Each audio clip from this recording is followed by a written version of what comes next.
I'm Brian Batista, and my friends call me Bunny, and I'm glad you joined me today. This is episode 63, How to Learn from Mistakes.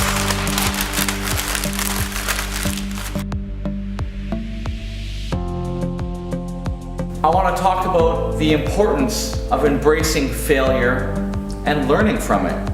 Now, on first look, I can already see a large dark value here that doesn't exist in mine, and also that I should probably darken and flatten out all my shadow tones.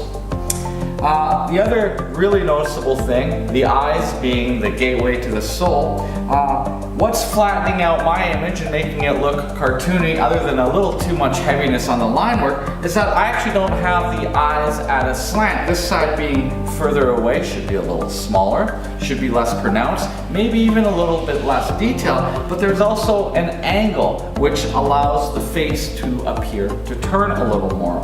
Speaking of the turning, the other thing that's flattening out is this overemphasized zygomat here and the angle of the mouth dropping down. Now, from where I'm seated below the model, I can see more of the bottom of the alar cartilage and the wings of the nose. Here it looks a little bit more straight on, so I need to have the nose a little bit more upturned, and that in turn will also make my third shorter, so my nose is far too long in this piece. Let's see what else we can see. So I just do an overlay on top of the photo and line things up as best as I can, and this gives us a good indication on where distortions are. So I start with a block in, sort of drawing in what represents the cranial mass and that center line. Then I'm going to get a brow line, do some of my measurements, find out where the chin is. Brow to chin is nose, halfway through, nose to chin, bottom of the lip, and get a side plane. Even though I can't see the ear in this example, I kind of have to, draw through, imagine where things are. So once I get this down on the paper, it gives me an idea of the first step of the lay-in. Like any artist, I was feeling disappointed and that I let myself down with this piece. So rather than walk away from it and just carry that with me, that I just didn't get it right, 1 out of 10 drawings tends to be pretty good. That's humbling.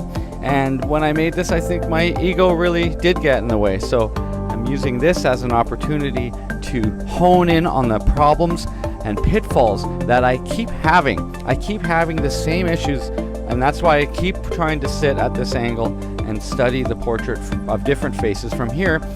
But having the tools like Photoshop or your iPhone are a way to help you analyze it, because a lot of us are working alone, maybe even in our basements.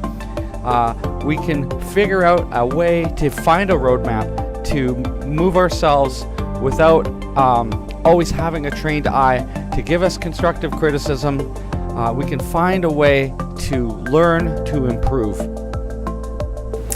Thank you so much for joining me. I hope that helps you out. For me, I'm now satisfied with the quality of work.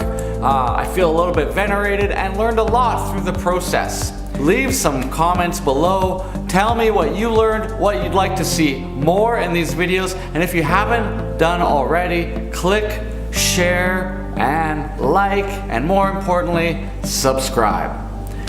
Ciao for now.